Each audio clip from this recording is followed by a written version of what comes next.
Hey everyone, welcome to the channel. If you're into true crime stories told straight up, no distractions, just the story, then you're in the right place. Make sure to hit that subscribe button and like each video so you don't miss the next case I cover. Alright, let's get into today's story. On a chilly spring morning in 2017, the small town of Millbrook, Michigan, woke up to shocking news. Claire Donovan, a 24-year-old nursing student, was missing. The announcement spread like wildfire, through hushed whispers over steaming cups of coffee at Millbrook Cafe, through frantic text messages sent by friends who hadn't heard from Claire in days, and through local news anchors whose concerned tones only heightened the sense of dread hanging over the town. Claire wasn't just another name on a missing persons flyer. She was beloved in her community, the kind of young woman who made strangers smile in passing, who volunteered at the local animal shelter on weekends, and who spent her summers organizing blood drives and health fairs. Her professors admired her dedication. Her classmates envied her confidence. To many parents, she was the daughter they hoped their own children would emulate, kind-hearted, ambitious, and grounded. But like many small-town stories that seem picture-perfect from the outside, there was a shadow following Claire. That shadow was Rachel Myers, her childhood best friend. Rachel wasn't just Claire's best friend, she was practically family. The two met when they were 7 years old, bonding over their shared love of mystery novels and matching glittery nail polish at a schoolbook fair. They were inseparable, two little girls with tangled braids, scraped knees, and a bond sealed with matching friendship bracelets they swore they'd never take off. Summers meant long days at Claire's family's lake house. The girls would spend hours swimming until their fingers pruned, whispering secrets under the covers with flashlights, and making elaborate plans for the future. Claire wanted to be a nurse, she dreamed of saving lives, of making her mark in the world. Rachel's dreams changed often, sometimes she wanted to be a writer, sometimes a singer, sometimes a photographer. But one thing remained constant. She wanted Claire by her side. As they grew older, however, life started pulling them in different directions. Claire excelled in school, eventually earning a scholarship to a competitive nursing program. She interned at a hospital 2 towns over, balancing coursework with volunteer work, a part-time job, and a blossoming relationship with her boyfriend, Matt Carter. Rachel, on the other hand, seemed to struggle to find her footing. After high school, she drifted through a series of dead-end jobs, a cashier at the local grocery store, a waitress at Millbrook Diner, a receptionist at a failing salon. She often confided in Claire about feeling stuck, about watching everyone else move forward while she remained trapped. Claire always offered encouragement, telling Rachel she was talented and capable, but her reassurances only made Rachel feel smaller, more inadequate. To everyone else, Rachel was Claire's loyal shadow.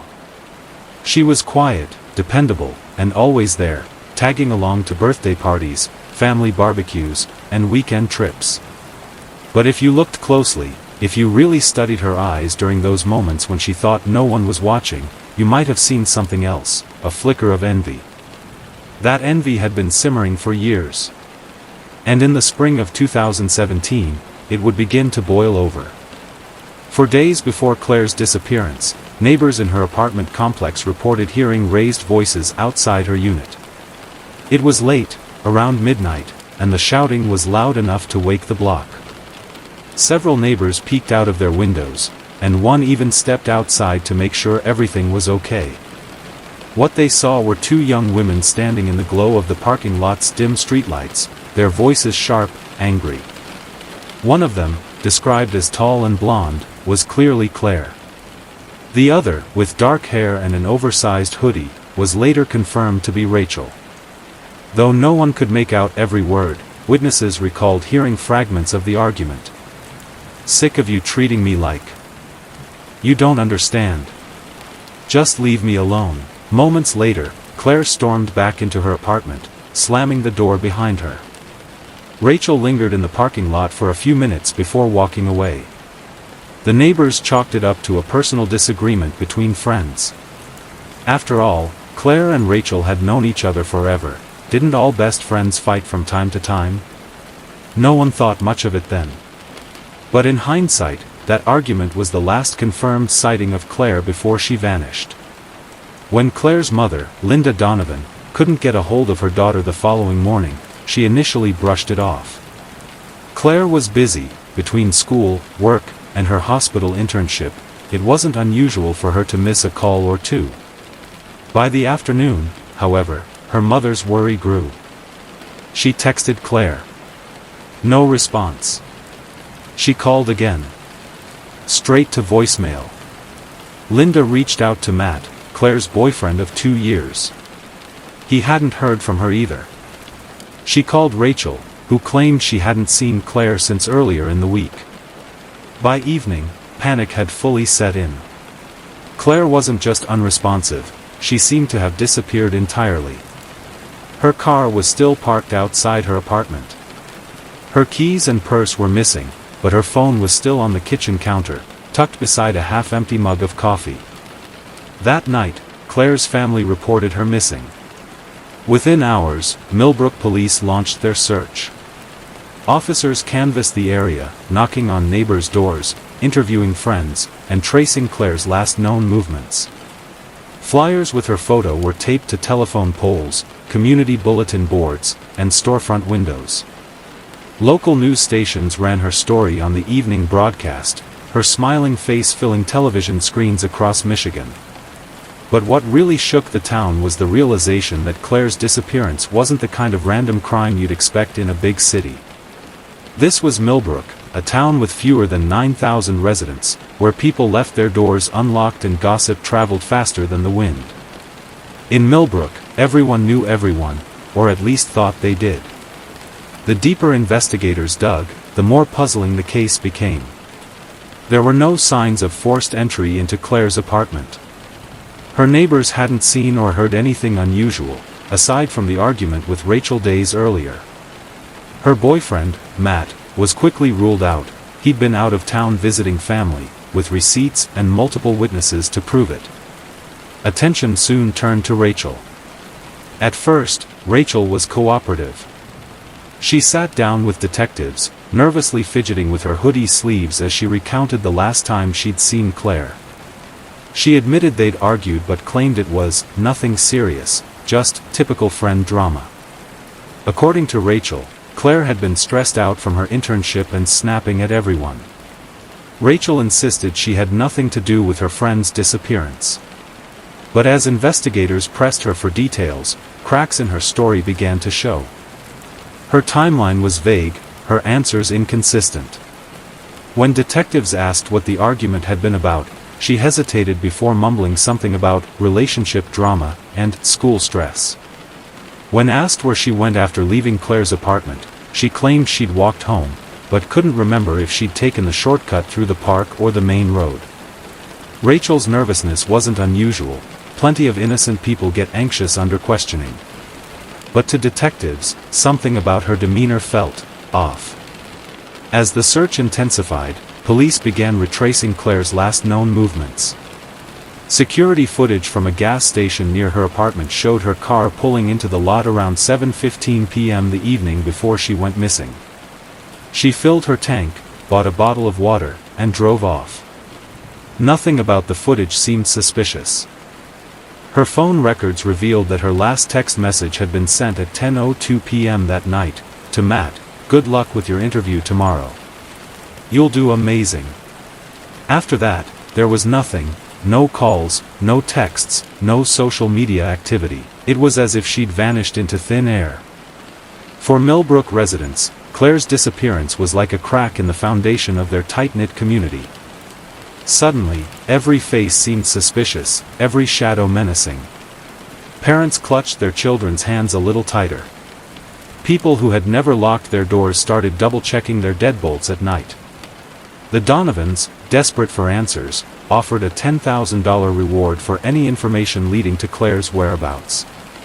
Volunteers organized search parties, combing through woods, fields, and abandoned buildings. Local businesses donated supplies, flashlights, bottled water, and granola bars, to keep the search efforts going. Rachel attended several of these search parties. She helped tape up flyers and handed out water bottles, but people began whispering about her. Her behavior didn't match what people expected of a lifelong best friend. She seemed detached, almost robotic. She rarely cried. Instead, she stood on the sidelines, arms crossed, watching others with an unreadable expression. The more people whispered, the more Rachel withdrew. She stopped showing up to search parties. She stopped answering calls from Claire's family. And slowly, suspicion solidified into something heavier, blame. But to understand what really happened, we need to go back before the search parties, before the flyers, before that heated argument in the parking lot. We need to understand the complicated relationship between Claire Donovan and Rachel Myers. The story of Claire and Rachel wasn't one of a simple friendship. It was a tangled web of loyalty, love, envy, and dependency that had been building for over a decade. Claire was the golden girl. Even as a child, she had this natural magnetism, a bright, infectious smile that made people feel at ease. She was the kind of kid teachers adored and classmates admired. She got good grades without seeming to try, excelled at soccer, and was voted most likely to succeed in high school. Rachel was different. She was shy, introverted, and painfully self-conscious. She didn't make friends easily. But Claire, with her big heart and bigger smile, took Rachel under her wing. She invited her over after school, introduced her to her circle of friends, and made her feel seen.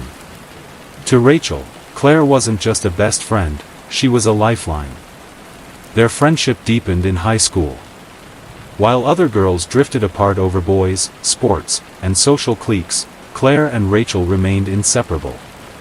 But beneath Rachel's loyalty was a growing insecurity. She couldn't help but notice how easily Claire navigated life, how teachers praised her, how boys lined up to ask her out, how parents looked at her like she could do no wrong. Rachel always felt like she was standing in Claire's shadow. By the time they graduated, their paths couldn't have been more different. Claire was headed to a prestigious nursing program, while Rachel stayed in Millbrook, working odd jobs and struggling to figure out her future. It wasn't that Rachel didn't want success. She did. But she always felt like she was a step behind, watching Claire's life take shape while her own felt like a blank page. When Claire called to share exciting news, a scholarship, a new internship, a glowing performance review, Rachel congratulated her with forced enthusiasm, even as resentment gnawed at her. Still, they remained close. Claire often went out of her way to include Rachel, inviting her to spend weekends at her apartment, bringing her along on trips with Matt, and helping her polish resumes for jobs she never seemed to get. Claire's kindness, while genuine, sometimes felt patronizing to Rachel, a reminder that she was the one who needed saving. That imbalance, that simmering tension, came to a head in the weeks leading up to Claire's disappearance. Witnesses recalled seeing Rachel and Claire together more frequently than usual that spring. They'd grab coffee at Millbrook Cafe, stroll through the local farmers market, or sit in Claire's car talking for hours. To outsiders, it looked like the two were simply reconnecting. But Rachel's journal, discovered later by investigators, painted a different picture. In one entry, Rachel wrote, "Sometimes I feel like Claire is pulling away. She's got her boyfriend, her school, her perfect life. I'm scared she doesn't need me anymore. I hate how much I need her." Another entry, written 2 weeks before Claire vanished, was darker. "She doesn't get it. She thinks she's better than me. Maybe she is. But she shouldn't treat me like I'm disposable. I won't let her." Those words would later send chills down the spines of detectives, but at the time, no one knew how much resentment was bubbling beneath Rachel's calm exterior. Then came the night of the argument. According to one neighbor, the shouting started around midnight. The sound of Claire's raised voice startled her. Claire was known for her calm demeanor, rarely raising her voice. Rachel's voice was sharper, more frantic. The neighbor remembered hearing Rachel yell something like, "You think you're so much better than me," followed by Claire's frustrated response, "I'm done, Rachel. I can't do this anymore." The neighbor peeked out her blinds, heart racing, but decided not to intervene. She assumed it was a personal dispute, maybe about a boyfriend or some petty drama. The argument lasted about 5 minutes before Rachel walked away and Claire slammed her door. It was the last time anyone saw Claire alive. When Rachel was first brought in for questioning, she insisted she loved Claire like a sister. She admitted they'd had a fight but claimed it was just about stupid stuff. She was calm, almost eerily so, as she spoke about her missing best friend. Detectives noted her demeanor but didn't press too hard, not yet. Without evidence tying Rachel to Claire's disappearance, they couldn't accuse her outright. Instead, they focused on gathering every scrap of information they could. They pulled phone records, collected surveillance footage, and interviewed Claire's professors, co-workers, and neighbors. One professor described Claire as exhausted but determined, saying she'd been juggling a brutal internship schedule but never let her grades slip. A co-worker at the hospital recalled Claire mentioning that she felt smothered by someone, though she hadn't said who. Investigators began to piece together a troubling picture. Claire, despite her bright smile and reputation, had been under immense pressure, not just from school and work, but from her closest friend. At this point in the story, Claire's disappearance wasn't just a tragedy.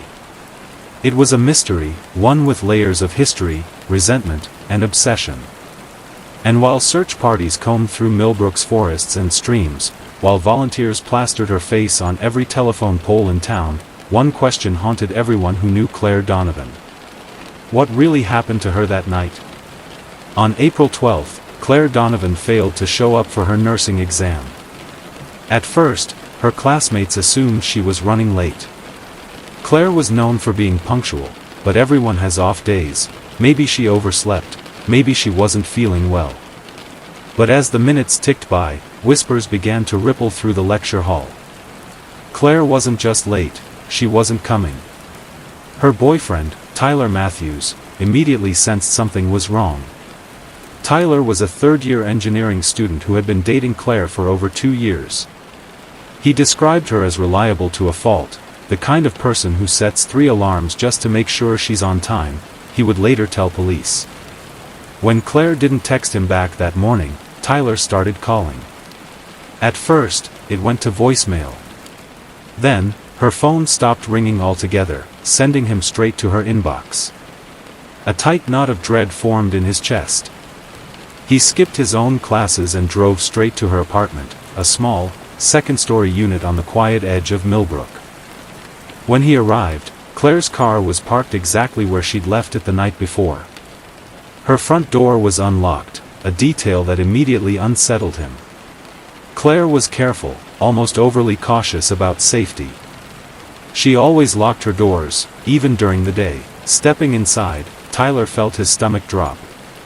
Everything looked untouched. Her phone sat on the nightstand, still plugged in and fully charged. Her purse was neatly draped over the back of a dining chair. A jacket hung on the hook by the door, a half-drunk cup of coffee sat cold on the kitchen counter. It was as if she had simply vanished in the middle of her morning routine. Tyler called her name. No response. He searched every corner of the apartment, hoping she'd somehow slipped past him. Maybe she was in the shower, maybe she'd gone out for a quick errand. But deep down, he knew something was wrong. Claire would never leave without her phone or her bag. He called her mother, Linda Donovan, who immediately drove over. Within the hour, Millbrook police arrived on the scene, and Claire was officially declared missing. Panic spread through Millbrook like wildfire. The Donovan family wasted no time organizing search efforts. Flyers with Claire's smiling face were posted on every telephone pole, bulletin board, and storefront in town. Volunteers combed through nearby woods and fields. Boats were deployed on the lake, and drones hovered over thick patches of forest, searching for any trace of the missing nursing student. Local news outlets covered the story extensively, showing pictures of Claire in her scrubs, at the lake, with her friends. She was painted as the kind of person everyone loved, bright, compassionate, destined for greatness. Her sudden disappearance was unthinkable. But as the community banded together to search, one person's absence didn't go unnoticed. Rachel Myers, Claire's lifelong best friend, wasn't showing up to any of the searches. At first, people chalked it up to grief. Maybe Rachel was too distraught to face the reality of her best friend being missing. Maybe she was helping in other ways. But as the days dragged on, Rachel's absence became harder to ignore. She didn't attend the volunteer meetings. She wasn't handing out flyers or helping organize search parties. Detectives quickly took note. When they brought Rachel in for questioning, she seemed calm, almost too calm. Sitting across from investigators, she folded her arms over her hoodie and spoke in a flat tone. She claimed she hadn't seen Claire in days, and that their last interaction had been a casual phone call earlier that week. But something about her story didn't sit right with Detective Laura Simmons, one of the lead investigators on the case. Simmons had spent 15 years in law enforcement, and she'd learned to trust her instincts. Rachel's demeanor wasn't just detached, it was oddly defensive. Detectives decided to dig deeper, starting with surveillance footage from around Claire's apartment complex. It didn't take long to find something strange. Footage from a gas station camera 2 blocks away revealed a familiar vehicle, an old, beat-up blue sedan belonging to Rachel Myers. The timestamp was chilling, April 11th, 3:14 a.m., just 24 hours before Claire's disappearance was reported. The footage showed Rachel's car slowly pulling out of Claire's driveway. No one else was visible in the frame. When detectives confronted Rachel with this information, her calm facade cracked. She stammered, fumbling for an explanation. She claimed Claire had called her that night, upset about a fight with Tyler. She said she'd gone over to check on her friend, but they hadn't spoken for long. Rachel insisted Claire was fine when she left. But her story was full of holes. Claire's phone records didn't show any calls to or from Rachel that night. And Tyler confirmed he hadn't been arguing with Claire at all. In fact, he'd been visiting family out of town. The deeper detectives dug, the more unsettling details they found. They combed through Rachel's social media, which painted a disturbing picture of obsession. Her Instagram was filled with hundreds of tagged photos with Claire, going all the way back to high school. The captions were increasingly cryptic. Some people forget who was there for them from the start. I'm tired of being the backup plan. Betrayal hurts more when it's from your own sister. There were dozens of posts like this, passive-aggressive, bitter, and always vaguely directed at someone. Investigators didn't have to guess who that someone was. Her Facebook wasn't much better. Rachel had written long, rambling posts about being used and forgotten, about feeling like her only friend in the world doesn't even care anymore. Friends from school commented with supportive messages, but Rachel rarely replied. It was clear Rachel had an unhealthy attachment to Claire. What outsiders saw as a close friendship was more like an obsession. Detective Simmons and her partner, Detective Mark Lawson, decided to bring Rachel in for a second interview, this time, with the footage and social media evidence laid out in front of her. Rachel's demeanor changed. She grew defensive, arms crossed tightly over her chest, her voice sharp. I didn't do anything to Claire, she insisted. You guys are wasting your time looking at me.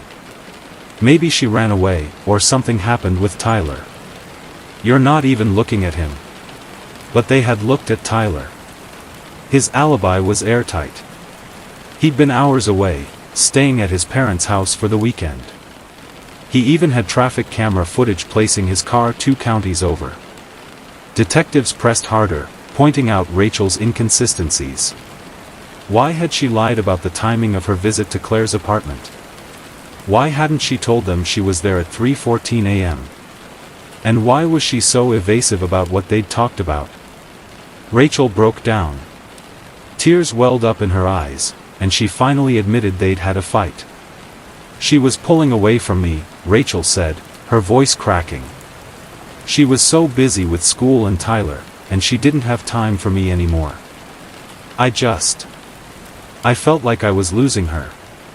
But I swear, I didn't hurt her. Detectives weren't convinced. They obtained a search warrant for Rachel's car and apartment.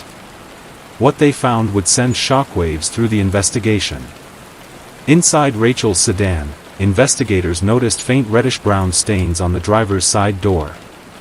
A quick field test confirmed what they feared: the stains were blood. In Rachel's apartment, they found something even more disturbing: a shoebox filled with mementos from her friendship with Claire. Inside were photos, letters, and trinkets, but also things Claire hadn't given her. A pair of earrings Claire's mother had bought her for her birthday. A sweater Tyler remembered seeing Claire wear the week before she vanished. Even more chilling were Rachel's journals. Pages upon pages filled with angry, obsessive writing. "If she leaves me, I don't know what I'll do.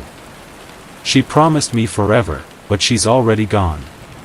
If I can't have her, no one will." Those entries were enough to convince detectives they were dealing with more than just a missing persons case. Rachel Myers was no longer just a concerned friend. She was the prime suspect. The small town of Millbrook buzzed with gossip as news of Rachel's status spread. Residents who had once seen Rachel and Claire as inseparable best friends now whispered about the jealous one, the obsessive friend. Meanwhile, detectives were working around the clock to build a case. They sent the blood samples from Rachel's car to the state lab for DNA analysis. They subpoenaed her phone records, which revealed another chilling detail: Rachel's phone had been pinging off a cell tower near the Millbrook Nature Preserve at 4 a.m. on April 11th, the same night she was seen leaving Claire's driveway. The nature preserve was vast, over 1,000 acres of dense forest, hiking trails, and marshland. If Rachel had gone there after leaving Claire's apartment, investigators needed to know why. Within 48 hours, dozens of officers and volunteers swarmed the preserve. They combed through every trail, every clearing, every inch of brush they could access. K-9 units were brought in, and a dive team searched the preserve's large pond. The search turned up several small clues: a torn piece of fabric matching the shirt Claire had been wearing the night she vanished, and a muddy shoe print near a secluded trailhead that matched the tread of Rachel's sneakers. But Claire herself was nowhere to be found. Rachel was arrested on suspicion of involvement in Claire's disappearance, though she continued to deny any wrongdoing. She sobbed during her booking, telling officers, "I loved her. She was my best friend. I would never hurt her." Detective Simmons wasn't buying it. In an interview later, Simmons said, "Rachel's obsession with Claire was clear. This wasn't just jealousy, it was possession. Rachel saw Claire as hers. When she felt Claire slipping away, she snapped. But suspicion and circumstantial evidence weren't enough. Without Claire's body, without definitive proof, prosecutors knew their case was shaky. The investigation entered a new phase, building a timeline of Rachel and Claire's final hours together. Detectives meticulously pieced together their movements. Claire had been last seen on April 10th, leaving her hospital shift at 7 p.m. She stopped for gas at 7:15 p.m., then texted Tyler around 10 p.m., wishing him luck on his interview the next day. Sometime between 10 p.m. and 3 a.m., Rachel arrived at Claire's apartment. Surveillance showed her car leaving at 3:14 a.m., and her phone pinged near the nature preserve shortly after.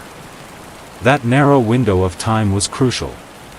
Detectives theorized that Rachel and Claire had argued, and that something violent had happened in Claire's apartment, or on the way to wherever Rachel went next. Crime scene techs went over Claire's apartment with a fine-tooth comb. Using luminol, they found faint traces of blood on the carpet near the entryway, almost invisible to the naked eye. DNA tests confirmed it belonged to Claire. This discovery shifted the case dramatically. For the residents of Millbrook, the revelation was devastating. The hope that Claire might return alive was fading fast. The Donovan family clung to hope, but Linda Donovan's tearful plea at a press conference revealed her growing despair. "If anyone knows where my daughter is, please help us bring her home. She's not just a name on a flyer. She's our everything. Rachel, now sitting in jail awaiting further charges, refused to speak without her attorney. But her silence spoke volumes. Detectives were convinced she held the key to finding Claire. As spring turned to summer, the search for Claire intensified. More resources were poured into the investigation. FBI profilers were brought in, and they confirmed detectives' suspicions. Rachel fit the profile of someone with a deeply obsessive attachment, someone who might harm the person she couldn't control. The profiler's analysis painted a chilling picture. Rachel saw Claire as an extension of herself. Losing Claire meant losing her identity. That mindset, coupled with Rachel's jealousy and feelings of abandonment, made her dangerous. Investigators doubled down on searching the nature preserve, expanding their search perimeter by several miles. They drained sections of the pond and brought in cadaver dogs. Then, in late May, a breakthrough came. A volunteer searcher spotted something glinting in a patch of overgrown brush just off a hiking trail. It was a silver bracelet, a simple chain with a small heart charm. Claire's mother confirmed it was hers. The discovery reignited hope. Search teams focused their efforts on the surrounding area, combing through every inch. What they found next would confirm their worst fears. Detectives traced Rachel Meyer's movements the night Claire Donovan vanished, poring over hours of cell tower data. Piece by piece, they built a digital breadcrumb trail, a chilling map of Rachel's night. At 3:14 a.m., her car was seen leaving Claire's driveway. By 3:40 a.m., her phone pinged off a cell tower on the outskirts of town. At 4:03 a.m., it connected briefly to another tower, this one deep in the woods, near an abandoned hunting cabin that had been in her family for decades. The cabin was remote, so remote that many people in Millbrook didn't even know it existed. It had been built in the late 70s by Rachel's uncle, a reclusive man who had passed away years ago. Since then, it had sat vacant, left to the elements, hidden by overgrown pines and winding dirt roads. To investigators, the location was suspicious. Why would Rachel be driving out there at 4 a.m.? Why would she even have access to the cabin? On a gray April afternoon, a convoy of police cruisers and unmarked vehicles made its way down a narrow dirt road, tires crunching over gravel as the forest closed in around them. The air was thick with tension. Detectives knew this was a turning point. The cabin sat at the end of the road like a secret. Its wooden siding was weathered, the paint peeling, windows boarded over. A rusty padlock dangled from the front door. Vines crept along the walls, and broken branches littered the porch. Officers surrounded the building, weapons drawn, before breaking the lock and stepping inside. The cabin smelled of damp wood and mildew, a stagnant odor that clung to everything. Sunlight streamed through cracks in the boards, casting eerie beams across the dusty floor. At first glance, it looked abandoned, but a closer look told a different story. On a small table near the window sat a single coffee mug, the rim marked with faint lipstick stains. Next to it, neatly folded, was a blood-stained hoodie that matched the description of the one Claire had been wearing the night she vanished. And on the floor, coiled neatly beside the table, was a set of industrial-strength zip ties. The sight of them sent a chill down Detective Laura Simmons' spine. But there was no Claire. Crime scene technicians were called in immediately. They photographed everything, collected samples, and swept the cabin for fingerprints and DNA. The blood on the hoodie was confirmed to be Claire's, though the amount was small, likely a transfer stain, not a sign of a fatal wound. The cabin wasn't just suspicious. It was a crime scene. The discovery only deepened the mystery. Where was Claire? Was she alive? Had she been held there? And if so, when had she been moved? Back at the station, detectives doubled down, reconstructing Rachel's life leading up to that night. They interviewed her co-workers, neighbors, and family. What they learned painted a picture of a woman spiraling out of control. Rachel had been increasingly erratic in the weeks before Claire's disappearance. One coworker from the diner where she worked described her as moody and obsessive, constantly talking about Claire. She was always bringing her up, the coworker recalled. She'd get this look in her eyes, like she hated her, but also couldn't stop talking about her. One time, she said she hated how Claire had everything handed to her. Like, she was genuinely angry about it. Detectives also found a series of chilling journal entries that documented Rachel's deteriorating mental state. Some entries were rambling, pages filled with scribbled words and angry thoughts. Others were more coherent, and far more disturbing. One read, "She doesn't even notice me anymore. She has Tyler, school, her perfect family. I'm nothing to her. If she's not around, I won't feel like this anymore. Maybe then I can finally breathe." Another said, "I can't let her leave me. Not like everyone else. I won't let her." These entries made one thing clear: this wasn't just jealousy. This was obsession, an all-consuming fixation that had twisted their friendship into something dangerous. Detectives knew they were close to cracking Rachel. The cabin evidence had given them leverage, and now it was time to use it. They brought her into the interrogation room again. Rachel sat across from Detectives Simmons and Lawson, her arms crossed, her hoodie pulled tight around her shoulders. She looked tired, her eyes shadowed, her hands trembling slightly. Simmons slid photographs of the cabin across the table. "This is where you went that night," Simmons said calmly. "We know you were there. Your phone data puts you at the cabin. Your fingerprints are all over it. And we found Claire's blood." Rachel's face remained blank, but her fingers twitched nervously. "We also found zip ties," Lawson added. "You brought her there, didn't you? You brought Claire to that cabin." Rachel shook her head. "No. You're twisting things. I didn't hurt her." Simmons leaned in. "Rachel, we've been doing this a long time. People don't just disappear. You were the last person to see her alive. We know what happened in that cabin. What we need to know is why." Rachel's breathing quickened. Her composure was slipping.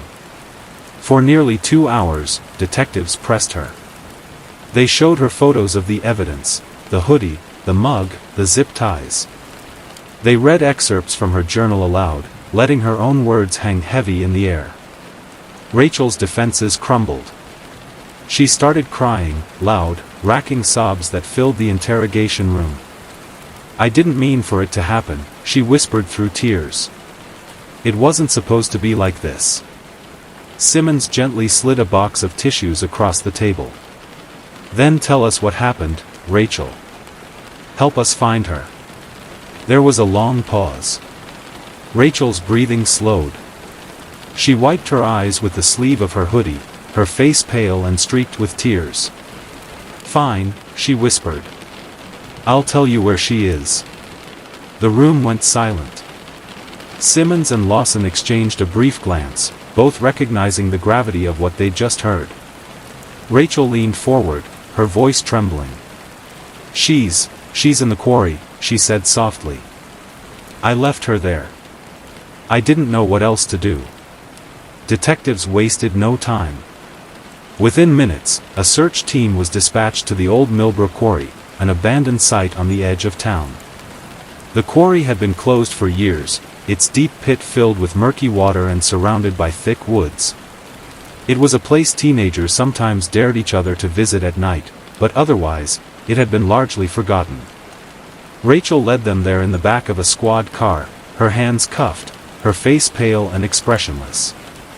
The convoy of police vehicles wound down a long, gravel road until the trees gave way to a wide clearing.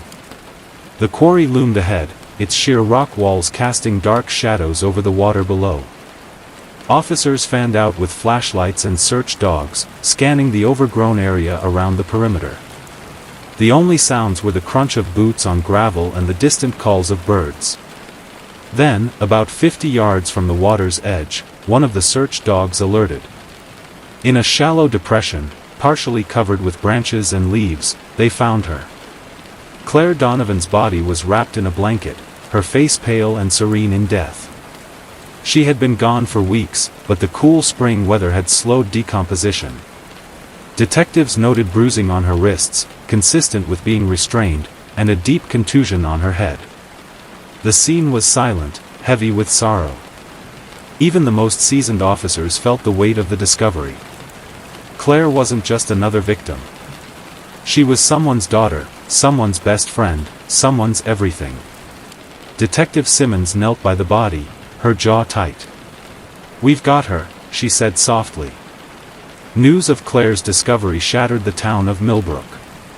Candlelight vigils were held in her honor, and flowers piled up outside her apartment and at the quarry's edge.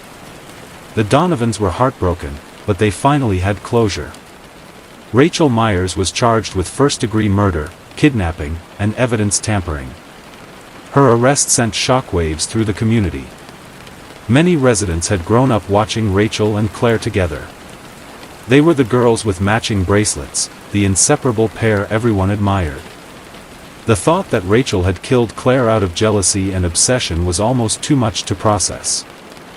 In court, prosecutors painted Rachel as a woman consumed by envy. They argued that Rachel had planned the attack, luring Claire into a confrontation that turned deadly. They presented her journal entries, the cabin evidence, and testimony from co-workers who recalled her bitter remarks about Claire. The defense argued that Rachel hadn't planned to kill her friend, that it was an accident during a heated argument. Rachel herself testified, sobbing as she recounted the night of April 11th. According to her version of events, she had gone to Claire's apartment in the middle of the night, desperate to talk. She felt Claire slipping away. Between nursing school, Tyler, and her busy schedule, Rachel feared she'd be left behind. The argument escalated. Rachel claimed she grabbed Claire's arm to stop her from leaving, and in the struggle, Claire fell and hit her head. Panicked, Rachel said she restrained her friend with zip ties, intending to calm her down. She drove her to the cabin, hoping to figure out what to do, but Claire's condition worsened. By the time Rachel realized how badly injured she was, it was too late. Instead of calling for help, Rachel panicked. She wrapped Claire's body in a blanket and drove to the quarry, where she left her.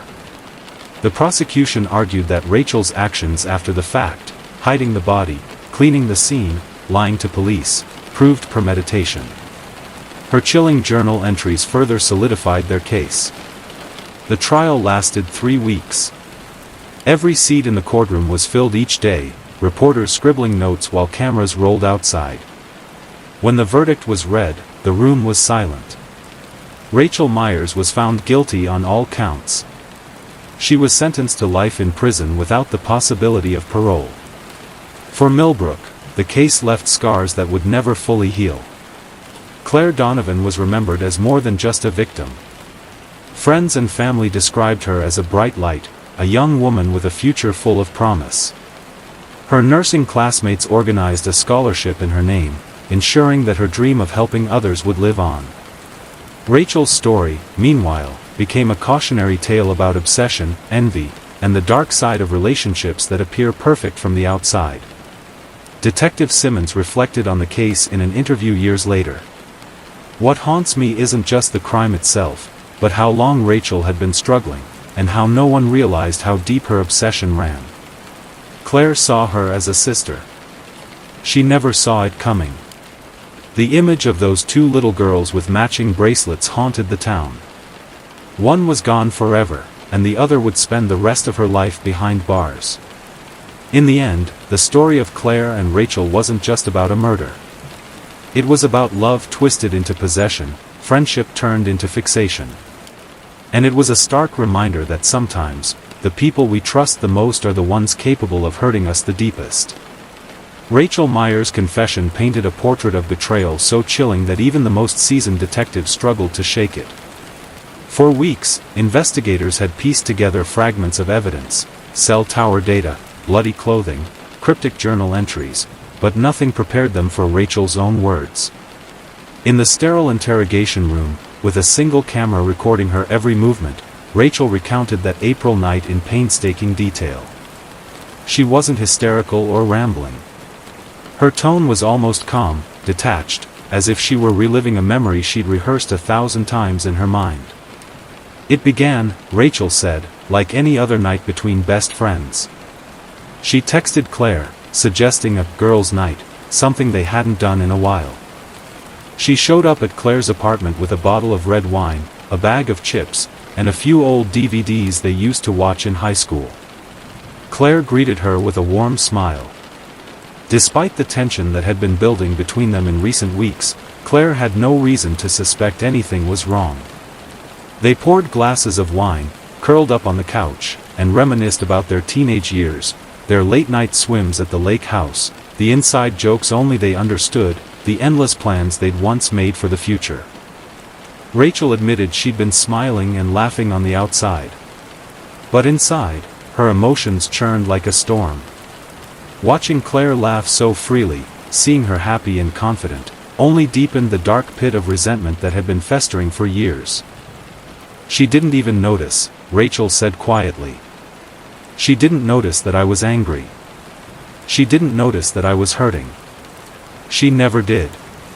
As the night wore on, Claire began packing a small suitcase for an upcoming weekend trip with her boyfriend, Tyler.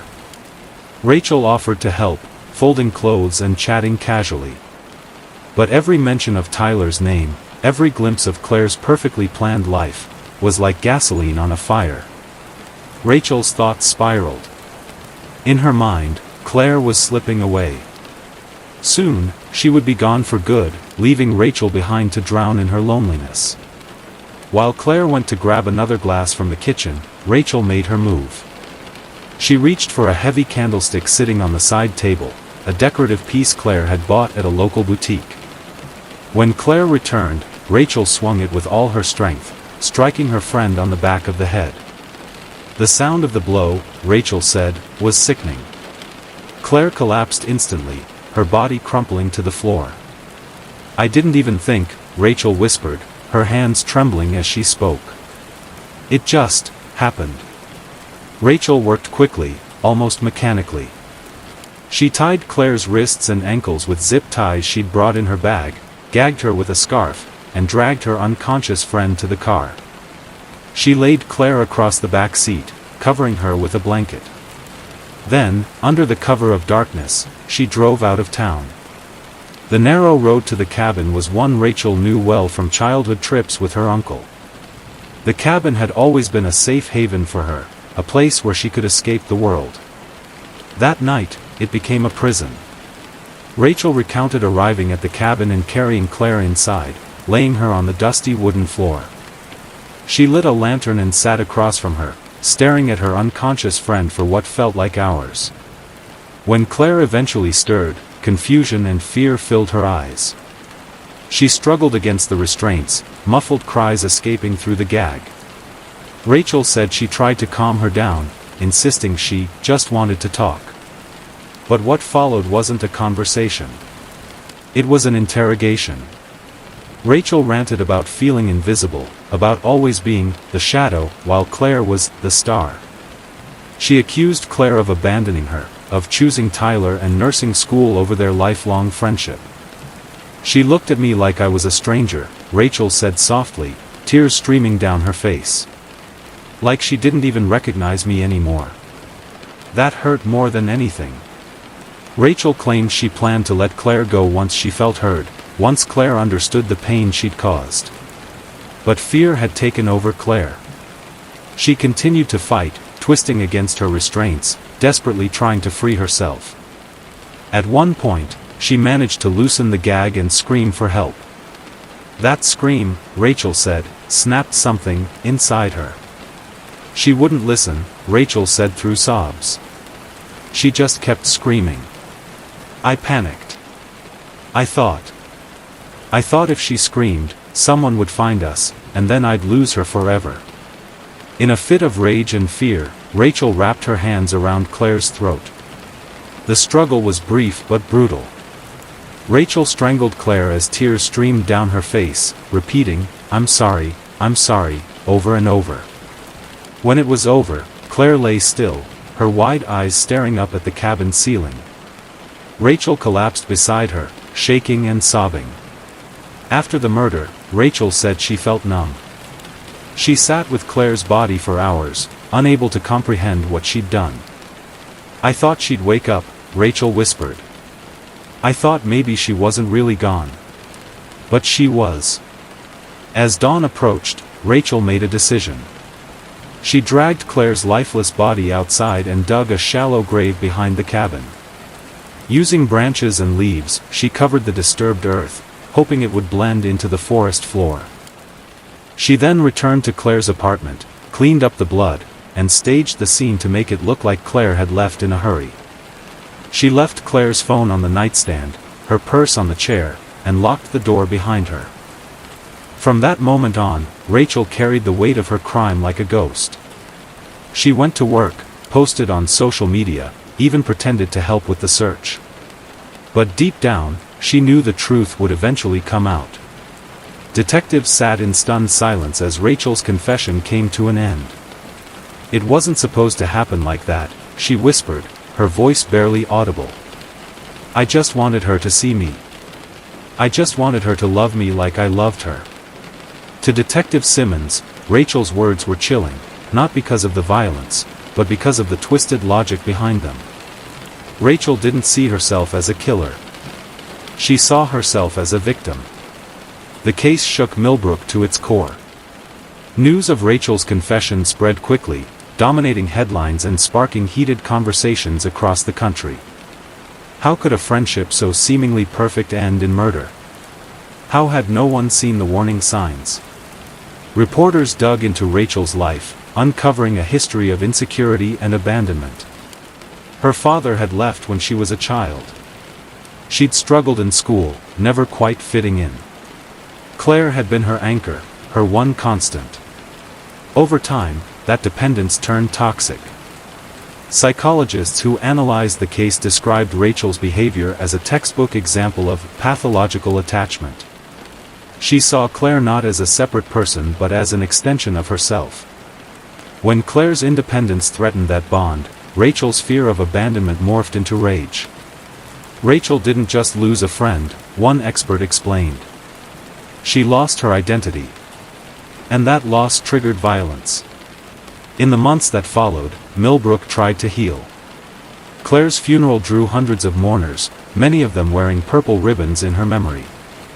Her classmates organized a candlelight vigil, where professors and students shared stories about her kindness and determination. She wanted to save lives, one nursing instructor said tearfully. She would have been an incredible nurse.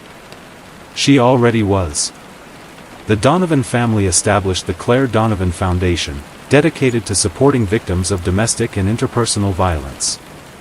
They hoped her story would prevent others from suffering in silence. Rachel's trial became one of the most closely watched cases in Michigan history. Prosecutors presented her confession, the physical evidence, and her chilling journal entries. One prosecutor held up a page from Rachel's diary during closing arguments, reading aloud. "If she's not around, I won't feel like this anymore." The words echoed through the courtroom like a ghost.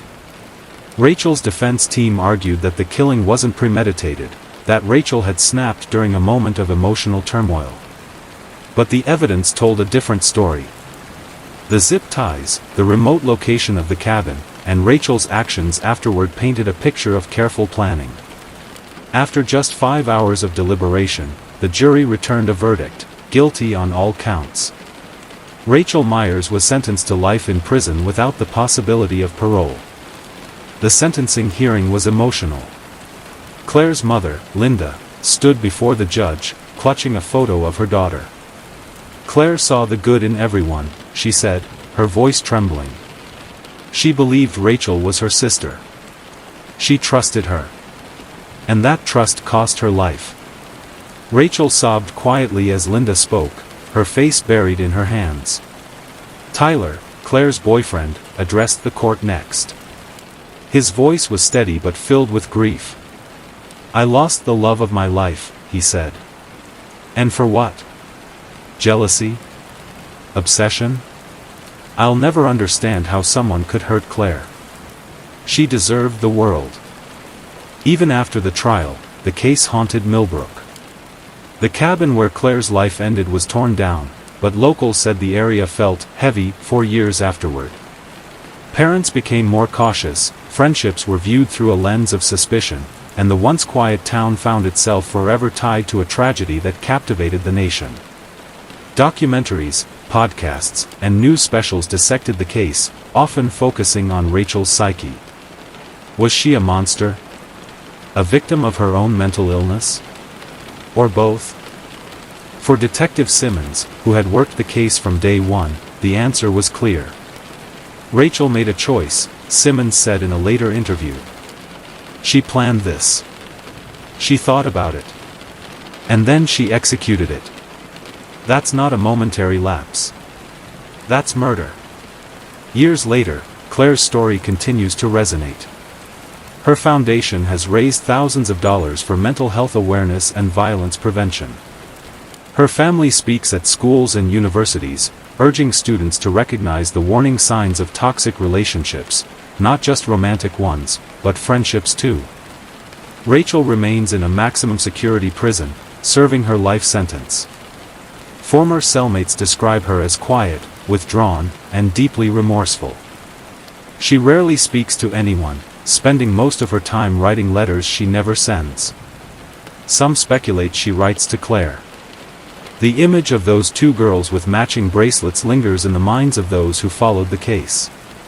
What began as a childhood bond, a friendship that seemed unbreakable, ended in one of the most shocking crimes Millbrook had ever seen. Rachel's betrayal wasn't just physical. It was emotional. It shattered the trust that defines friendship and left a scar on an entire community. The case serves as a grim reminder. Sometimes, the people closest to us carry the darkest secrets. The final act of this story began not with a gavel, but with the steady hum of excavation equipment cutting through the cold Michigan air. On a gray April morning, police officers, forensic experts, and a small army of local volunteers gathered in grim silence behind the abandoned cabin. Yellow crime scene tape fluttered in the wind like a warning to stay away. A detective's gloved hand pointed to a patch of disturbed earth. The soil, though carefully covered with branches and dead leaves, was looser, softer than the ground around it. Shovels struck the dirt. Cameras clicked. No one spoke. And then, a single shoe emerged. The excavation team froze. The shoe was small, pale pink, speckled with dirt, and instantly recognizable to Claire's mother when she saw the crime scene photos later. It was one of her daughter's favorites. That was all the confirmation they needed. A few hours later, Claire Donovan's body was lifted from the shallow grave Rachel Myers had described in chilling detail. She was exactly where Rachel said she would be, lying just a few feet from a rotting tree stump, her body carefully but hastily covered. The grim discovery shattered any lingering hope Millbrook had been clinging to. For a brief, fragile moment, some believed Claire might still be alive, hidden away somewhere, waiting for rescue. That hope died in the woods that morning. The murder of Claire Donovan shook Millbrook to its core, but the trial of Rachel Myers turned the sleepy town into the epicenter of national attention. Reporters lined up outside the courthouse, their satellite trucks parked along Main Street. Local diners that had once been quiet gathering spots were now buzzing with gossip, theories, and debates about Rachel's motives. Rachel entered the courtroom on the first day of her trial in a pale blue blouse and black slacks, clothing chosen carefully by her defense team to soften her image. But no amount of wardrobe coordination could erase the coldness in her expression. When the jury looked at her, they didn't see a monster in chains. They saw a woman who could easily be their own neighbor, their daughter's childhood friend. That was what made this case so terrifying. The prosecution wasted no time in painting Rachel as a manipulative, calculating killer. They presented the timeline. The zip ties purchased weeks before Claire's disappearance. The late-night drive to the remote cabin. The journal entries dripping with resentment and obsession. Assistant Prosecutor Ellen Carver stood before the jury with a large evidence board displaying Rachel's own words in bold black letters. "If she's not around, I won't feel like this anymore." This was not a crime of passion, Carver said, her voice sharp. This was a crime of planning. Rachel Myers had weeks to change her mind. She didn't. She had hours in that cabin to stop. She didn't. She made a choice, and that choice was to kill her best friend. Rachel's defense attorney, James Weller, tried to shift the narrative. He described Rachel as a troubled young woman battling mental illness, a person who snapped under the weight of emotional turmoil. He argued that Rachel never intended to kill Claire, that this was a tragic accident born out of panic and fear. But the evidence told a different story. The candlestick, the bindings, the carefully staged apartment, all of it pointed to intent. And then came Rachel's taped confession. The courtroom went silent as Rachel's voice filled the speakers. Her tone was calm, almost unnervingly so, as she recounted every horrific detail of that night. She described the blow to Claire's head, the zip ties, the screaming, the strangulation. When the recording played Rachel's voice whispering, "I just wanted her to see me," several jurors visibly flinched. Claire's parents sat motionless in the front row, their faces pale but resolute. It was one of the most haunting moments of the trial. Rachel herself took the stand on the 6th day of the trial. She spoke softly, avoiding eye contact with Claire's family. She admitted to killing Claire but claimed she never meant for it to go that far. The prosecutor pressed her. "Did you bring zip ties with you that night?" "Yes." "Did you drive her to a cabin miles away from town?" "Yes." "And when she begged for her life, you strangled her?" Rachel hesitated. She wouldn't stop screaming, she whispered. Her words sent a ripple of horror through the courtroom. Rachel showed flashes of emotion, crying at times, wringing her hands, but never once apologized. Even during her final statement to the court, she looked directly at the judge and said, "I just wanted her to see me. That's all I ever wanted." Not once did she say Claire's name. It took the jury less than 3 hours to reach a verdict, guilty of first-degree murder. When the verdict was read, Claire's father closed his eyes and gripped his wife's hand. Rachel, meanwhile, stared blankly at the table in front of her, as if the words didn't quite register. The judge delivered a sentence of life in prison without the possibility of parole. It was the harshest punishment Michigan law allowed. "Your actions were calculated, cold, and devastating," Judge Patricia Morales said sternly. "You not only ended Claire Donovan's life, but you also destroyed the trust of a community. You will spend the rest of your life reflecting on that choice." Rachel showed no reaction. Throughout the trial, Claire's parents never missed a single day. They sat through every gruesome detail, every photograph, every piece of evidence. Their silence spoke louder than words. When given the chance to address the court, Claire's mother, Linda, clutched a framed photo of her daughter. "Claire was light," she said softly. "She believed in people, even when they didn't deserve it. She believed Rachel was her sister. She trusted her. And that trust cost her life." Tyler, Claire's boyfriend, stood next. His voice trembled, but his anger was palpable. "Rachel, I hope you hear me when I say this," he said, turning to face her directly. "You didn't just take Claire from me. You took my future. You took every dream we had. And for what? Because you couldn't stand that she was happy?" Rachel didn't lift her head. Months after Rachel's sentencing, the cabin where Claire spent her final hours was demolished. The land was cleared, the dirt smoothed over, and the area reseeded with grass. But locals still refused to go near those woods. Parents warn their children not to play there. Hunters avoid the area entirely. Some say the woods feel heavier now, as if they carry the weight of what happened. There are some places, one local man told a news crew, that never stop whispering. The story of Claire and Rachel isn't just another entry in a true crime documentary. For the people of Millbrook, it's a cautionary tale carved into their collective memory. It's a reminder that evil doesn't always come from strangers. Sometimes, it comes from the people we love the most, the ones we trust without question. Rachel wasn't a nameless killer lurking in the dark. She was the girl at every birthday party, the friend in every school photo, the person Claire trusted with her secrets. And that betrayal made her crime all the more chilling. In the aftermath of her death, Claire's family created the Claire Donovan Foundation, a non-profit organization dedicated to raising awareness about toxic relationships, romantic, familial, and platonic. The foundation provides counseling services, mental health resources, and educational programs for schools. Claire's story is now told across the country, not just as a tragedy but as a call to action. Claire's death won't be in vain, Linda Donovan said at a candlelight vigil. We will make sure her light keeps shining. Rachel now spends her days in a maximum security prison, serving her life sentence. Guards describe her as quiet, withdrawn, and deeply isolated. She rarely speaks to other inmates, spending most of her time in the library or writing letters she never sends. Some speculate she writes to Claire. She's haunted, one former inmate told a journalist. You can see it in her eyes. She knows she'll never get out, but I don't think she cares anymore. She's already in her own prison.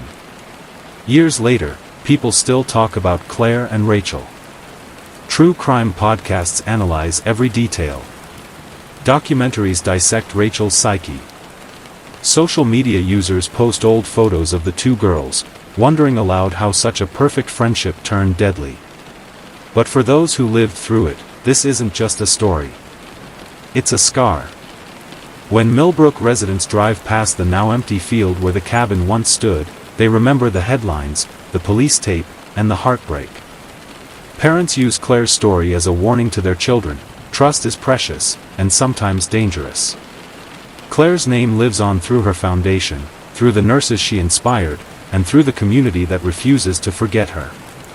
Rachel's name lives on, too, not as a friend, but as a reminder that love twisted by obsession can become deadly. The woods may be quiet now, but their silence is deafening. And for the town of Millbrook, one truth will always linger like a shadow. Sometimes, the greatest danger comes from the person sitting right beside you.